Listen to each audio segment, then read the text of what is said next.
Greens Senator Scott Ludlam resigns over failure to renounce dual citizenship. Deputy Greens leader Scott Ludlam is stepping down from federal parliament, after admitting he has been ineligible to sit in the Senate for his whole tenure because he holds dual citizenship. Key points: Scott Ludlam held dual citizenship, which made him ineligible to sit as a senator. He has resigned and says he will not fight to stay on in Parliament. Mr. Ludlam takes responsibility for the ridiculous oversight. Mr. Ludlam admitted his election was invalid because he did not renounce his New Zealand citizenship, which the WA senator said he only discovered he had a week ago. Section 44 of the Constitution disqualifies potential candidates from election to the Parliament of Australia if they hold dual or plural citizenship. Analysis from Insiders host Barry Cassidy: the important thing to keep in mind is it will not change the balance of power. If they follow normal proceedings, then the Greens senator will be replaced by another Greens senator. They don't lose a number, but they lose a talented senator. In recent times, we have seen from Scott Ludlam that he can be brilliant at times in committee hearings, and he has a searing sense of humor as well, which cuts through. It would be open to the Greens to use likely replacement Senator Jordan Steele John as a seat warmer and then bring Scott Ludlam back into the Senate at another stage. I am not suggesting that might happen, but it is open for them to do that. Senator Ludlam is a very well-regarded senator, and I think certainly Greens supporters around the country will be in quite a state about this at the moment. Watch Barry Cassidy's full analysis.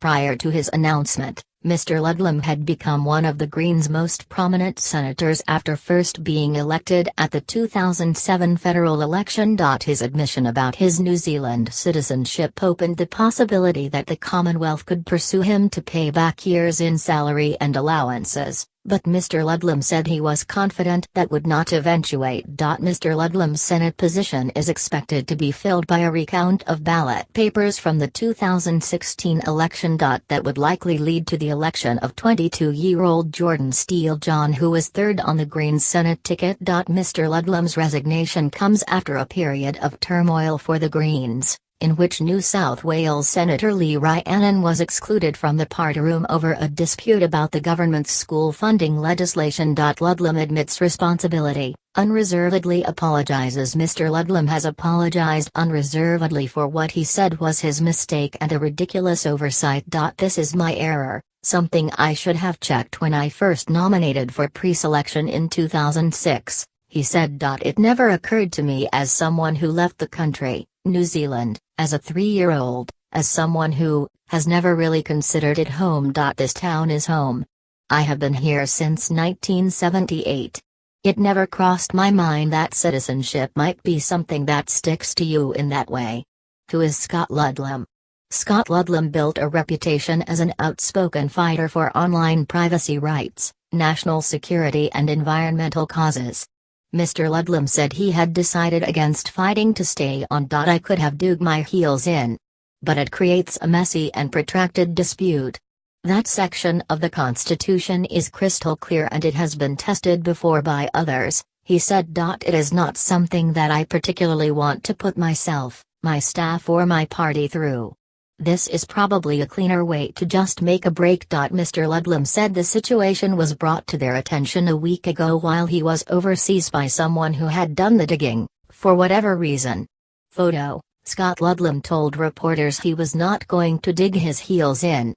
ABC News, James Carmody: Ludlam could be forced to repay salaries, allowances. There are some recent examples of the High Court ruling senators' elections invalid, including former Family First Senator Bob Day and former One Nation Senator Rod Coulaton.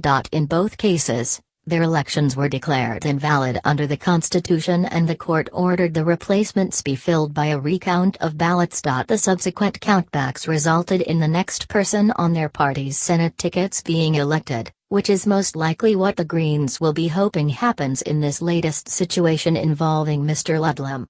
External link: Jordan Steele John addresses Ludlam's resignation on Facebook, assuming a countback results in the third Greens Senate candidate being elected. That would see Jordan Steele John fill the vacancy. But Mr. Steele John, a 22-year-old who has cerebral palsy, left the door open to not accepting the position. If it comes down to it, I'd be happier putting the choice of candidate back into the hands of our party membership, he said. But like everyone else in the party, I'm going to be spending the next week in sad shock. In the cases of Mr. Day and Mr. Coulaton, the Federal Department of Finance did seek to have them repay all of their salaries and allowances during the time they were invalidly elected. The government ultimately decided to waive Mr. Day's debts, but those cases appear to raise the possibility that attempts could be made to force Mr. Ludlam to repay the salaries and allowances he has earned over 9 years as a senator. But Mr. Ludlam said he did not have the means to pay back the money and was confident it would not come to that. It's going to be millions of dollars and my total assets amount to a fast computer and some nice shoes, he said.